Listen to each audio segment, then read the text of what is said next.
શ્રી વલ્લભાદ ગિરિરાજ શ્યામ સુંદર શ્રી અમને મારા શ્રી ગુસાઈજી પરમ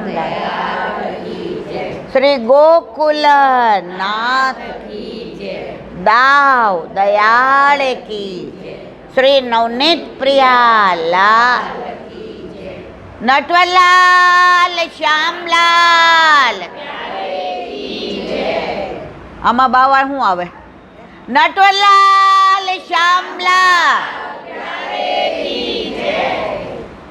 अपने माथे बिराजता सेव्य स्वरूप की बधाई वैष्णवने जाजा કરીને જે છે જન્માષ્ટમીની ખૂબ ખૂબ બધાઈ, ખૂબ ખૂબ બધાઈ, ખૂબ ખૂબ બધાઈ. આજે કઈ એકાદશી? હવે વાતો બંધ. આજે કામિકા એકાદશી,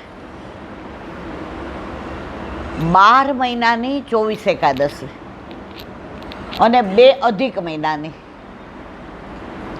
ટોટલ 26. દરેક એકાદશીનું મહાત્મ્ય વલ્લભે પહેલાં સમજાવ્યું છે કે આ એકાદશીનું મહાત્મ્ય શું. પછી જ આપણને કીધું છે કે તમારે કરવાની.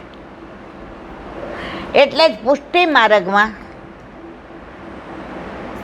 24 એકાદશી, 2 અધિક મહિનાની અને 4 જયંતી સિવાય કોઈ વ્રત નથી. બાપા નિમી 11 મારા ઉપર ફોન એટલા આવ્યા ને, મારા વરે પછી એરોપ્લેન મોડ મૂકી દીધો. એટલે બેન 4.5 મહિના અમારે કયો નિયમ લેવાનો? હવે અમારે અલોણા કરવાના, અમારે આમ કરવાનું. તમે જ્યારે પુષ્ટિ માર્ગમાં બ્રહ્મ સંબંધ લઈને દીક્ષિત થાવ છો અને તમારા ઘરે તમારા માથે તમારા ઠાકોરજી બિરાજે, પછી આપણામાં 4.5 મહિના ઠાકોરજી પોઢી જાય જ નહીં. મારા વાલા પોઢી જાય? સાચું કહેજો. આમ આમ ન કરો એમ કહો ના. હવે આ 4.5 મહિનામાં કેવા મનોરથ બધાય મર્યાદામાં પોઢી ગયા હોય તોય મર્યાદાના મંદિરમાં હિંડોળા થાય. થાય કે ન થાય મારા વાલા? પાછા શ્રાવણ મહિનામાં બધા તહેવાર ઉત્સવ થાય. અમે તો જેવું કહીએ છે એવું કરીએ. અમારા ઠાકોરજી રોજ જાગે અને રોજ પોઢે, પણ એમાં પાછું એવું અમે જગાવીએ ત્યારે જાગે અને અમે પોઢાડીએ ત્યારે પોઢે. નાનું બાળક છે ને જાતે કઈ આવડતું નથી. હા, એને વલ્લભે કહ્યું છે કે આ તમારા વશમાં. એટલે મારો કહેવાનો આશય એ જ કે આ 4.5 મહિનામાં ઉલટાના કેટલા જુઓ, દાન લીલા આવશે, જન્માષ્ટમી આવશે. એ લોકોના પોઢી ગયા હોય જન્માષ્ટમી પાછું, તો બધા ઉત્સવ આપણા 4.5 મહિનામાં આવશે. એમાંની આજે કામિકા એકાદશી. 1 મિનિટ એમને વયા જવા દો. તો આજે કામિકા એકાદશી. ઠાકોરજી અષાઢી બીજના દિવસે ગોકુળથી મથુરા પધાર્યા. હવે તમે બધાની વાત તો સમજ્યા, પણ ગોપીઓને જે વિરહ થયો છે, હમણાં અમે હોલમાં રાત્રે સુબોધિનીજી વાંચીએ છીએ, એમાં ગોપીઓના વિરહનું જ વર્ણન આવે છે અને એટલું સરસ વર્ણન આવે છે કે ગોપીઓને જે વિરહ થયો એ શબ્દો દ્વારા વર્ણવી શકાય એવો નથી. તો ગોપીઓને ઠાકોરજી એટલા યાદ આવે. પેલા વાદળો આવતા ને તો ગોપીઓ રાજી થતી, વાદળોને સંબોધીને કહેતી, તુમ ઘન સે હો ઘન શ્યામ. વાદળોય ઘન અને તમે ઘન. વાદળો રાજી થાય કે અમને ઠાકોરજીની ઉપમા આપી. તો વાદળોને આવતા જોઈને ગોપીઓ રાજી થતી. હવે વાદળોને જોઈને નિરાશ થાય છે, ઉદાસ થાય છે. કેમ? હવે ઠાકોરજીના દર્શન, ઠાકોરજીની સાક્ષાત્કાર, ઠાકોરજીનું સાનિધ્ય, ઠાકોરજીનું સામીપ્ય, ઠાકોરજીની સન્મુખતા હવે તો વિરહ છે. હે શ્યામ,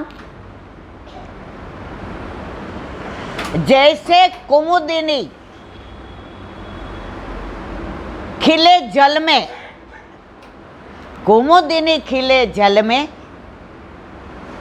चंदा खिले आकाश में, ऐसे है मोरे श्याम तुम बसो मेरे हृदय में, कब आओगे प्यारे बिनती हमारी सुन के. પણ ઠાકોરજીએ તો ખાલી વચન આપ્યું હતું કે કાલે પાછો આવી જાય. પણ ઠાકોરજીએ એકવાર ગોકુળ છોડીને મથુરા પધાર્યા પછી ક્યારેય પાછા આવ્યા નથી.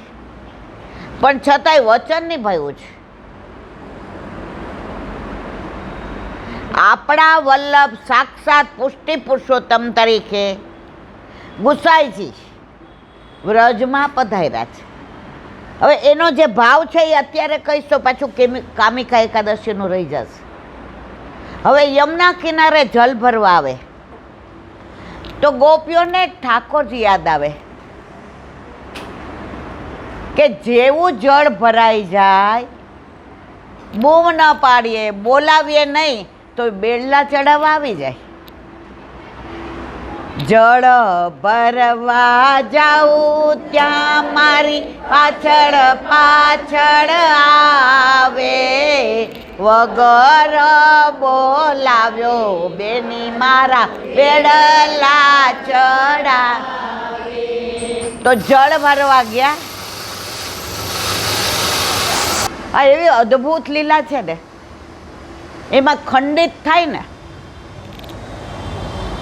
કાચનો ગ્લાસ કે કાચની બરણી હોય ને, અનબ્રેકેબલ હોય ને, અમેરિકાથી આપણે લાવ્યા હોઈએ, ઓલા કે અનબ્રેકેબલ છે, પણ ધીમેકથી કે ઇન્ટુ ઇન્વર્ટેડ કોમર્સ કાઉન્સમાં ઊંધી ન પડવી જોઈએ. સમજ્યા નથી એટલે હસતા નથી. આપણી લીલા ખંડિત ત્યાં સુધી ન થાય જ્યાં સુધી સીધું હોય બધું. તમે બધા આડાવડા થાવ એટલે બૈડી ઊંધી. તો જળ ભરવા જાય ત્યાં ઠાકોરજી યાદ આવે. હવે બેડલા ચડવા વાળો પ્રભુ મથુરા પધાર્યો અને આમ અંદર બેડું યમુનાજીમાં ડૂબે. પ્રભુની સન્મુખતા, મુખારવિંદ, નેત્ર, અધરોષ, અલકાવલી, ભ્રુકુટી એવું યાદ આવે. ઘડો વયો જાય પણ ગોપીને ભાન રે. એટલે વલ્લભે ગોપીને પ્રેમની ધ્વજા કહી છે. હવે ગોપી આવે ઘરે. તમે છે ને થોડી વાર વાતો બંધ કરી દો. તમે હવે ગોપી ઘરે આવે તો કાંઈ બાના કાઢી નંદ બાવાને ડેલીએ જાય. હવે કોઈ ગોપીને જવાનું મન થાતું. વઢુ ને વગો તો એ રીસ નવલાવે, કઈ કઈ મિસે વાલો મુજને બોલાવે.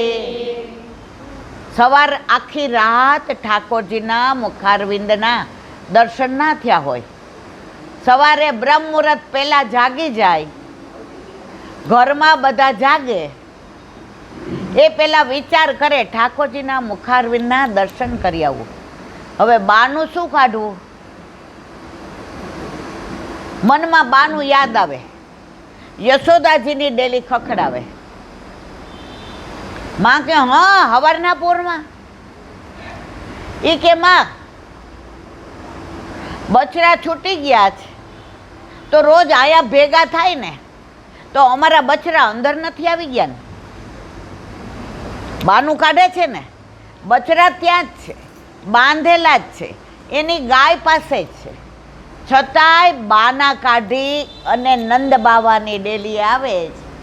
પણ નંદ બાવાને ત્યાં હવે કોઈ ગોપીઓ ડોકાતી નથી. વરસાદ વરસે જ ગોપીઓને ઠાકોરજી વરસતા વરસાદમાં બહુ યાદ આવે છે.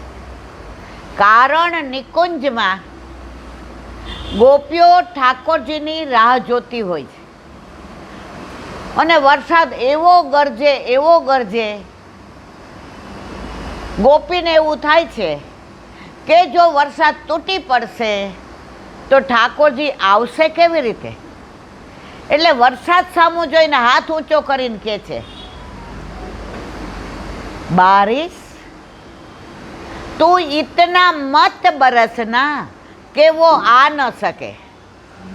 વરસાદને ના પાડે છે, બારિશ તુમ ઇતના મત બરસના કે વો આ ન શકે.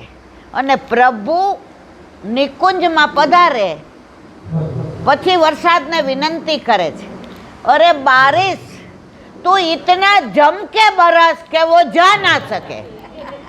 અરે બારિશ તું ઇતના જમ કે બરસ કે વો જા ના શકે.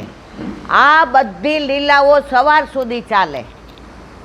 એમાં સાંકડી ખોરની દાન લીલા હોય કે મટકી ફોડી હોય. એક 17 વર્ષની કુંવારી દીકરીએ ઠાકોરજી પૂછ કરાવ્યા. પછી ઓલા પિક્ચરના ઓલામાં હોય ને, એટલે મને કે ઈલાનથી આપણે સાંકડી ખોટ જાય તો ઠાકોરજી આપણી મટકોની કંકરી મારે.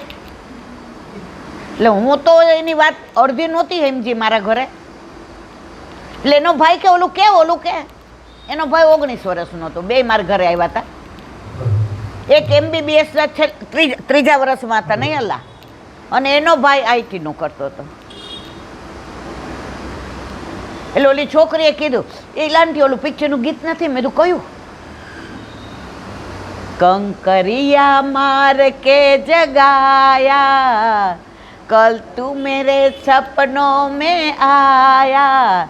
મેં કીધું એ દીકરા, એવી કાંકરી મારવા વાળો જો ત્યાં વ્રજમાં હોય ને, પણ મેં કીધું તું ભોળી છો ને તો તારી હારા લીલા થાય.